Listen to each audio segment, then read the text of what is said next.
ආයුධ කළේ බුදුරිය දැකීමට ඇති ආශාවක් නිසා නොවේ. ශක්තිවන්තයා ජයග්‍රාහකයයි කීමටත් නොවේ. මනුෂ්‍යත්වය වෙනුවෙන් ධර්මය ආරක්ෂා කර දීමටයි. ඒ ධර්මය රකින්න රට ආරක්ෂා කර දීමටයි.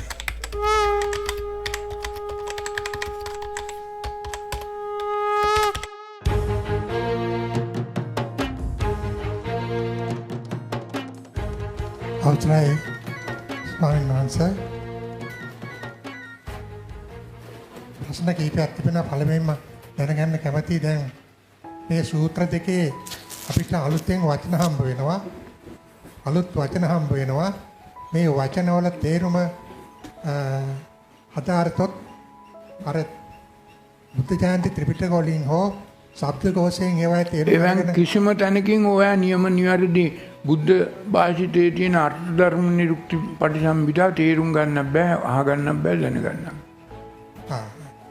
ඒවා නෑ. ඔය ඒ පෘථග්ජන පුද්ගලයා කොහොමද අර්ථ ධර්ම නිරුක්ති පටිසම්භිදා කියන්නේ?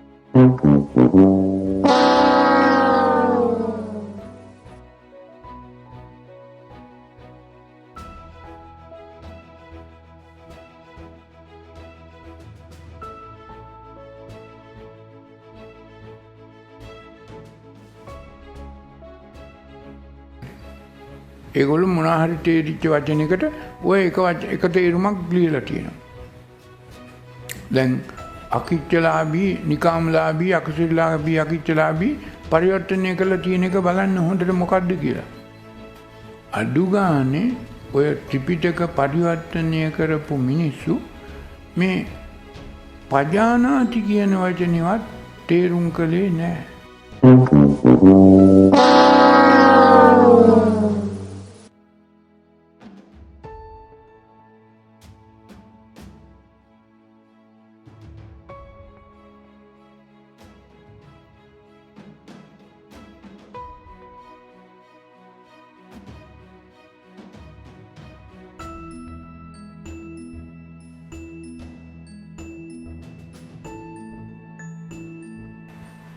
වෙන මොකක්වත් නෙමෙයි. ඒක තමයි මූලිකම වචනය.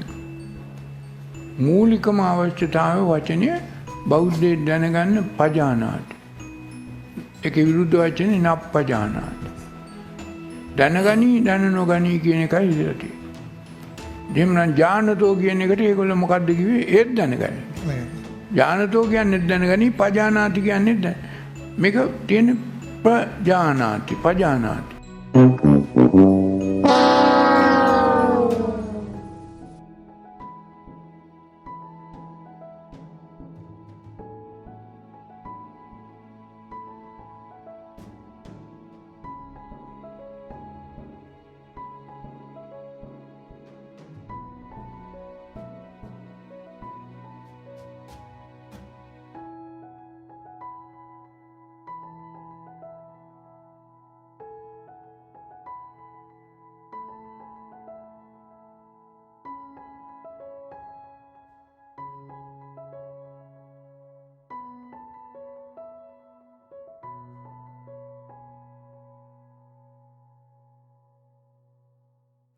ප්‍රජනනය ප්‍රභවය වෙනවා.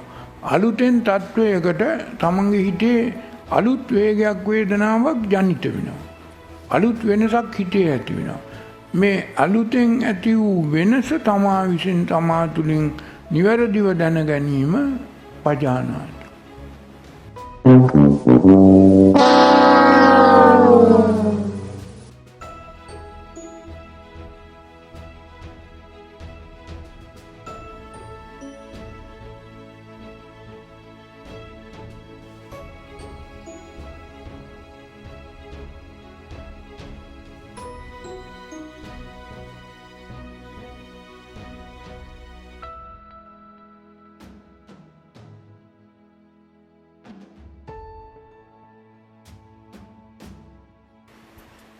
ඔය බුද්ධ ජයන්ති පරිවර්තක පොත්වල හෝ එහෙම නැත්නම් ඔය කියන අටුවා ටීකාවල හෝ ඔය ධර්මයක් නැහැ. තියෙන්නේ ඔක්කොම බුද්ධ භාෂිතයේ වචනය අධර්මය කරලා. ඒකමයි නිවන වැහුනේ. වෙන මොකක්වත් නිසා නෙමෙයි ඒක නිසාමයි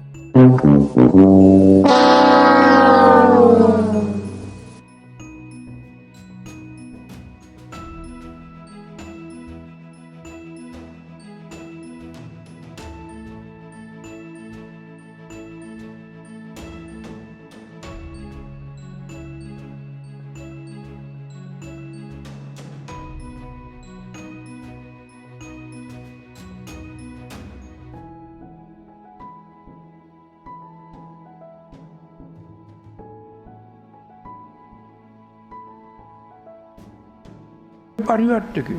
දැන් බුදුහාමුදුරුවෝ දේශනා කළා මේ ත්‍රිපිටකය පරිවර්තනය කරන්න එපා කියලා.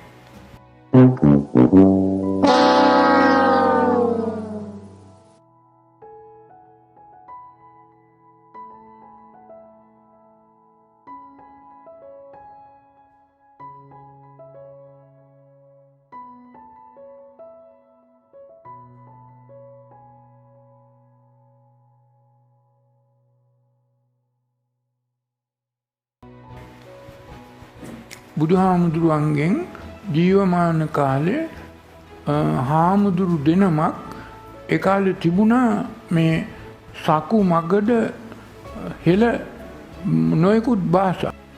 හෙළ භාෂා තිබ්බා යක්ක හෙළ නාග හෙළ දේව හෙළ ඒවයින් බුදුහාමුදුරුවෝ දේශනා කළා. ඒ වගේම සකු තිබුණා මගද තිබුණා මේ වගේ බං. හෙළ සකු මගද භාෂා තිබුණා. මේ සකු භාෂාව ඒ කාලේ ඡන්දස් වෛදික භාෂාව කියලා හාමුදුරුවෝ දෙනමක් හිටියා දකුලා සකුලා කියලා. මේක තියෙනවා චූලවග්ග පාළියේ 101 වෙනි දෙවෙනි පිටුවල තියෙනවා. මේ ප්‍රශ්නේ බුදුහාමුදුරුවන්ගෙන් ඇහුවා බුදුහාමුදුරුවෝ දුන්න පිළිතුරක්. බුදුහාමුදුරුවන්ගෙන් ඒ හාමුදුරුවෝ දෙනම ගිහිල්ලා ඇහුවා භාග්‍යවතුන් වහන්සේ මේ ලෝකේ උඟාක් මිනිස්සු මේ සංස්කෘත භාෂාව ඡන්දස් වෛදික භාෂාව ඒ කාලේ තිබුණු සකු භාෂාව පාවිච්චි කරනවා. ඒ අයට මේ බුද්ධ භාෂිතයේ තේරෙන විදිහට ඔබ වහන්සේ අවසර දෙනවා නම් අපිට පුළුවන් ඔබ වහන්සේගේ ධර්මය මේ භාෂාවට පරිවර්තනය කළා ඒ අයට කියා දෙන්න ලියලා දෙන්න කියලා. බුදුහාමුදුරුවෝ විනය නීතියක් පැනෙවුවා. මගේ මේ නිර්මල ධර්මය මේ මගධ බස යම් කාලෙක යම් කිසි කෙනෙක් ඒ ඡන්දස් වෛදික භාෂාවකට පරිවර්තනය කළොත් ඒක විනය නීතියක් කැඩීම, ඒක ආනන්තරීය පාප කර්මයක් වීම, ඒක නිවන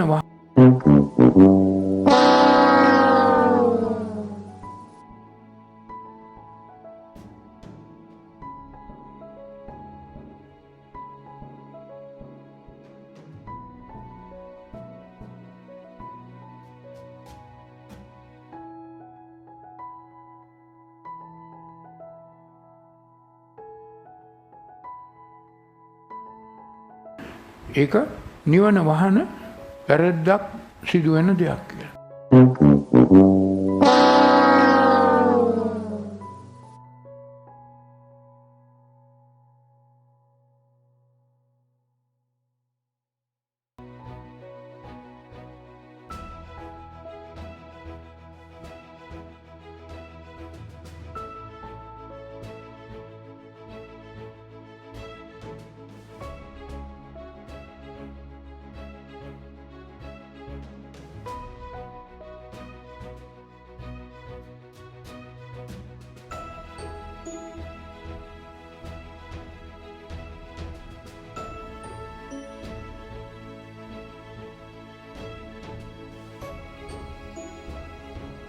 ඒ නිසා ඒ අනුව මේ බුදුහාමුදුරුවන්ගේ ධර්මය අර හෙළබසින් හෙළාකුරෙන් අර මාතුල අලුනෙනෙදි කෑගල්ලේ ලියපු ලේඛනගත කරපු මේ ධර්මය කිසි දවසක අනුරාධපුරයේදී word to word translation එකකට පරිවර්තනය කළේ නැහැ.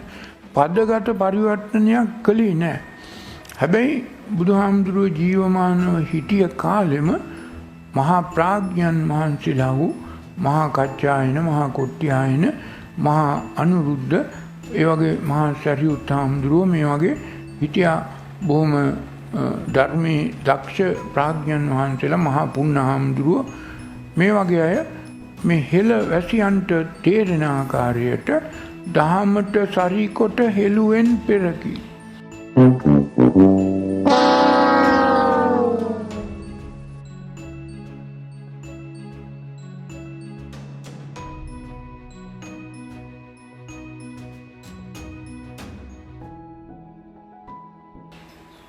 මොකද්ද කිව්වේ? නිවනට මඟ. ඒ අනුව නිවනට සපැමිණි සංඝයා වහන්සේලා හිටියා කිව්වා. එහෙම කතාවකුත් තියෙනවනේ. අර ලෝවාඩි සංග්‍රහයේද කොහෙද? එනිසා පරිවර්තනය කළේ නෑ අටුවා ටීකා ලිව්වා. ඒ අටුවා ටීකා තමයි මුල් කාලේ ලේඛනගත කළේ පුස්කොළ පොත්වල ලියලා තිබුණේ. එතකොට බුදුහාමුදුරුවෝ ජීවමානව හිටිය කාලෙම ඒ මගට බසින් බුදුහාමුදුරුවෝ මාගදී ශබ්ද සංඥා වලින් දේශනා කරපු දේ බුදුහාමුදුරුවෝ ජීවමානව හිටිය කාලෙම සිංහල හෙළ අටුවා ලිව්වා.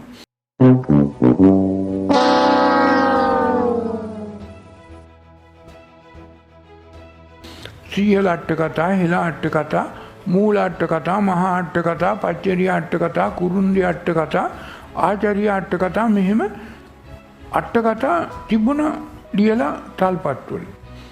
මේ තල්පත්වල ලියපු මේ අට කතා ලිව්වේ සිංහල අකුරෙන්, සිංහල පංහිඳෙන්, සිංහල හාමුදුරුවෝ ලියලා තිබුණා. ඒව බලලා කියවලා තමයි සිංහල මිනිස්සු දහමට සරිකොට නිවන් දැක්කේ. ඊට පස්සේ බුද්ධඝෝෂ කරපු වැඩේ බුදුහාමුදුරුවෝ පිරිනිවන් පාල කාලෙකදී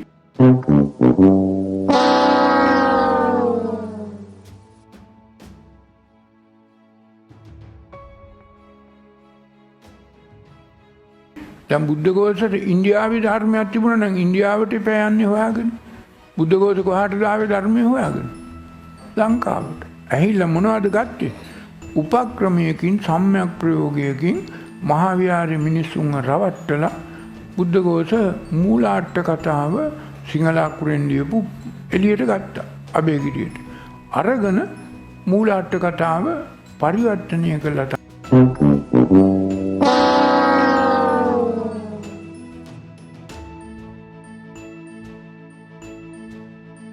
අබේගිරියට.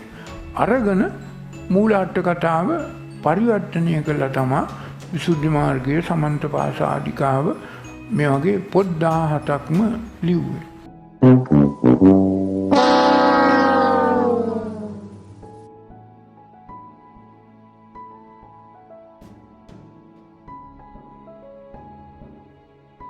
පොත් 17ක්ම ලිව්වේ.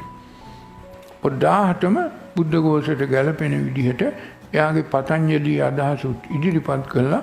වේදාගමේ ශිවාගමේ පරප්‍රාප්ත බමුණෙක් වූ බුද්ධඝෝෂ අර මූලාට්ට කතාව පාලි භාෂාවට පරිවර්තනය කළ පොත් 17ක් ලියලා ඊට පස්සේ බොහොම සුළු කාලෙකින්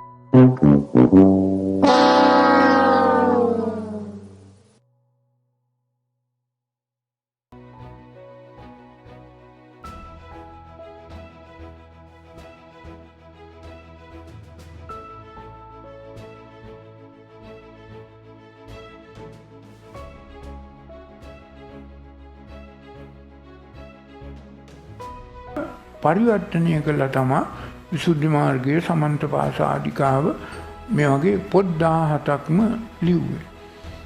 පොත් 17ම බුද්ධඝෝෂයට ගැලපෙන විදිහට එයාගේ පතංජලි අදහසුත් ඉදිරිපත් කළා. වේදාගමේ ශිවාගමේ පරප්‍රාප්ත බමුණෙක් වූ බුද්ධඝෝෂ අර මූලාට්ට කතාව පාලි භාෂාවට පරිවර්තනය කළ පොත් 17ක් ලියලා ඊට පස්සේ බොහොම සුළු කාලෙකින්ම අවුරුදු 6ක් යනකොට බුද්ධඝෝෂ ඒ කාලේ තිබුණේ බුද්ධ වර්ෂ 915 දී තමයි මේ හිලාට මේ කතාව විසුද්ධි මාර්ගයේ ලිව්වේ. බුද්ධ වර්ෂ 922 වෙනකොට මේ මහා විහාරයේ තිබුණු අර පොත්ගුල සත්මහල් ප්‍රාසාදයේ බුද්ධඝෝෂයට පත්ව ආපු බුද්ධඝෝෂගේ පිරිවැජියෙක් එහෙම නැත්නම් බුද්ධඝෝෂගේ ගෝලයක් හැටියට හිටපු සංගමිත්ත කියන පුරෝහිතයා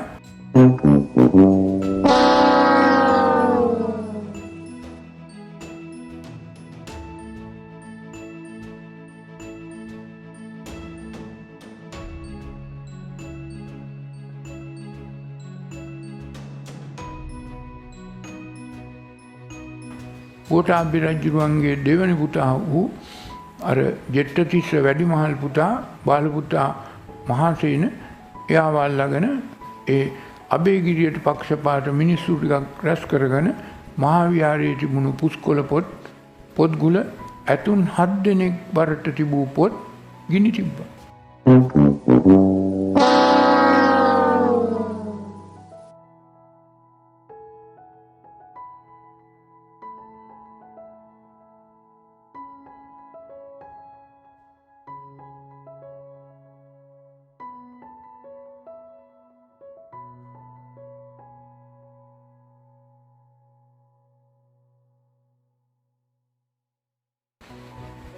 ගිනි තිබ්බා. ගිනි තියලා අර මහා විහාරයේ බිමට සමතලා කරලා උඳු ඇපුරුවා කියලා මහා වංශේ පැහැදිලිව 19 වෙනි පරිච්ඡේදයේ තියෙනවා. මහා විහාරයේ තමයි ඔය සියලු සිංහල හෙළ අටුවා පොත්, හෙළ වංශ කතා පොත්, හෙළ මහා වංශය, හෙළ දීප වංශය, හෙළ උත්තර වංශය, බෝධි වංශය, ධාතු වංශය, තූප වංශය මේ සියලු දේ තිබුණේ තැන්පත් කරලා පුස්කොළ පොත්වල ලියපු සිංහල අකුරෙන් ලියපු පොත්පත්. ඒ සියල්ල ගිනිබත් කළා. ඉතුරු උනේ අබේගිරියේ ඉතුරු කරගත්ත අර බුද්ධඝෝෂ සහ බුද්ධ තව දෙන්නෙක් ලිව්වා ධම්මපාල සහ බුද්ධදත්ත කියලා තුන් දෙනෙකුත් මහා නාම හාමුදුරුවෝ ලියපු පොත් කීපයක් පාලි භාෂාවෙන් ඉතුරු වුණා. ඒවා අබේගිරියේ ඉතුරු වුණා. ඊට පස්සේ මේ හෙළ මිනිස්සුන්ට ඒ සියලු පොත් අහිමි වුණා.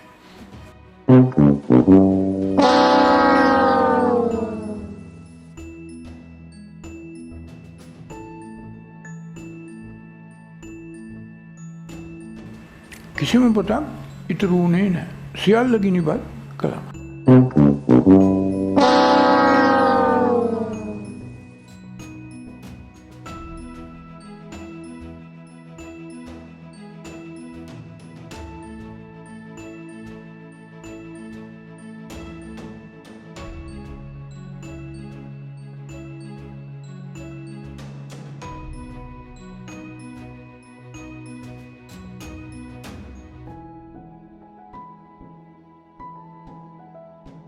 මේකට දුටුගැමුණු රජුරුවත් වග කියන්නේ. මේකට දුටුගැමුණු රජුරුවත් වග කියන්නේ. මේකට දුටුගැමුණු රජුරුවත් වග කියන්නේ. මොකද හේතුව දුටුගැමුණු රජුරුව මේ මහා නාගපුර අදටත් ඔය තියෙනවා නෝනගමට මෙහා පැත්තේ ඇඹිලිපිටියට එන පාරේ මහා නාගපුර එතන තමයි කාව්‍යවන්තිස්ස රජුරුවන්ගේ රාජධානිය තිබුණේ.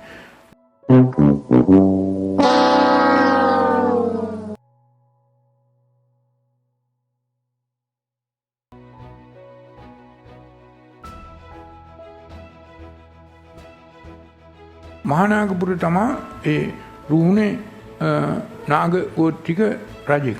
ඒ නාග ගෝත්‍රික කාව්‍යවන්තිස්ස රජුරුව විහාරමා දේවි දේව ගෝත්‍රිකෙන් කසාද බැඳලා මේ දුටුගැමුණු රජුරුවයි සද්ධාශිෂ්‍ය කුමාරයයි හම්බුණා. දුටුගැමුණු රජුරුව කලේ රජරට අනුරාධපුරයේ හිටිය දෙමළ ඉන්දිය රජවරුන් යටපත් කළා අනුරාධපුරයේ අගනාගරය කරගත්තා. ඊට පස්සේ දුටුගැමුණු රජුරුව වැරදි වැඩක් කළා. කලේ වැරදි වැඩේ තමයි එදාට රුහුණේ නැගෙන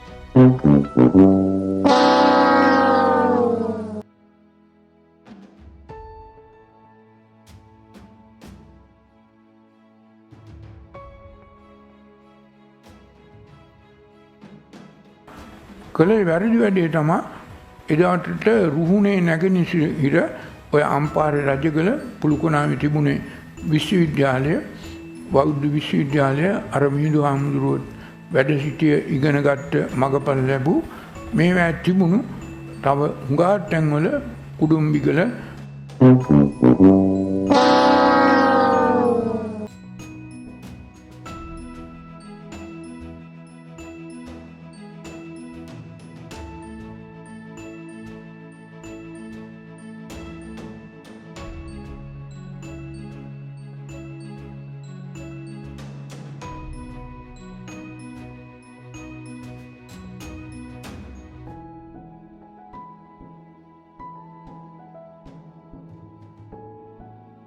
මේවා තිබුණු තව හුඟා තැන්වල කුඩුම්බිගල මේ වගේ බුදුගල ඔය හබුරුගල මේ වගේ මුල්කිරිගල මේ වගේ තැන්වල තිබුණු පුස්කොළ පොත් 100,000 ගණනක් තිබුණා. මේ සියලු දේ දුටුගැමුණු රජුගේ අතුන් ලවා ඇද්දෙව්වා.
අගනගරය කළාම අනුරාධපුරයට ගෙනල්ලා හත්මහල් පාසාදයක් හදලා එක තැනක සියලු දේ ගොඩ ගැහුවා.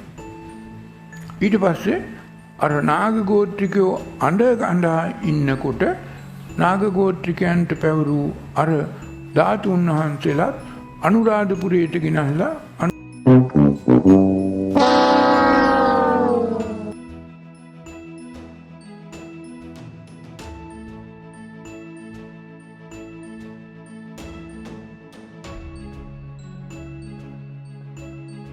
අනුරාධපුරයට ගෙනල්ලා අනුරාධපුරයේ චෛත්‍ය හදලා ඒ සියලු බුදුහාමුදුරන්ගේ ධාතුන් වහන්සේලා එතන.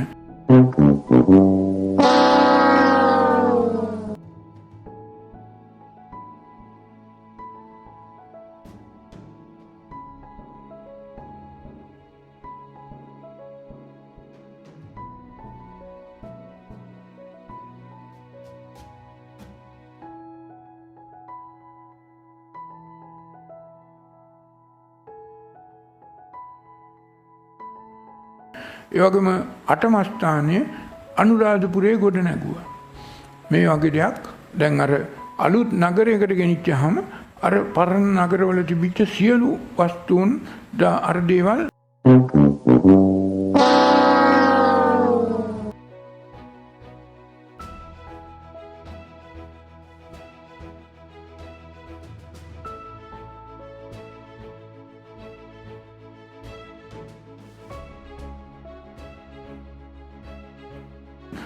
අර දේවල් එක්තැන් කළා එකතු. නමුත් අනුරාධපුරයට අර විදේශ ආක්‍රමණය ඇහිලා ඔය බුද්ධඝෝෂලා වගේ සංස්කෘතික ආක්‍රමණයක් කළා. ඊට පස්සේ මාගලා ඇවිල්ලා මේ ඔක්කොම විනාශ කළා. දැන් තිබුණ නම් ඕවා සිතුල්පව්වේ හබුරුගල, මුල්කිරිගල, කුඩුම්බිගල, රජගල වගේ තැන්වල ඒවා අදටත් සමහර විට ඉතුරු වෙලා තියෙන්න තිබුණා. ජාලා රුපුහි තෝමර මාලා වැහි පිට වැහි වට නොවැටි පවුරුදිය අගල් පීරා සිව්හෙල සිහ නද පතුරම් සක්කඩ පාවට අතුරම් බුද්ධ ශාසනය තව දිගු කල්ප කාලයක පැවැත්ම අරමුණ එක මිටකට ගත් සිංහල මහසේනාවට අවසර බෝයි හාමුදුරුවනේ ගාංගියුරෙන් එතරවාන්ට අවසර බෝයි හාමුදුරුවනේ ගාංගියුරෙන් එතරවාන්ට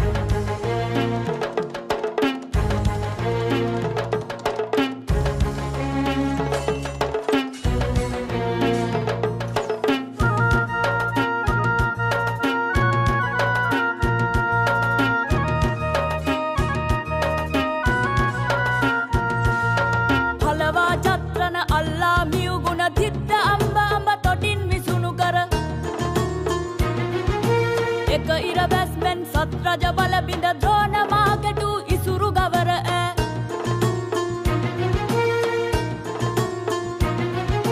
රුපු බල හලු කර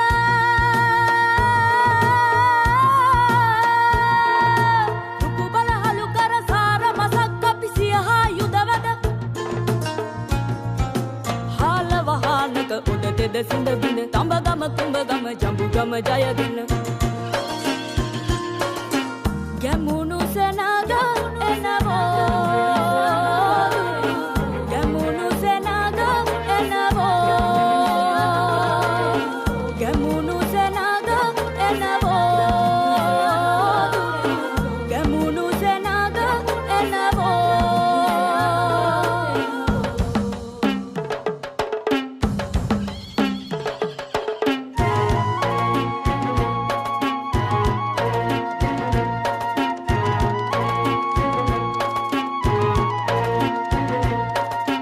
මහයෝධ පවර බල සත්‍ය ඡද්දන්ත කුලේ කණ්ඩුල නාමත්තේ ගැමුණු සනග එනවෝ ගැමුණු සනග එනවෝ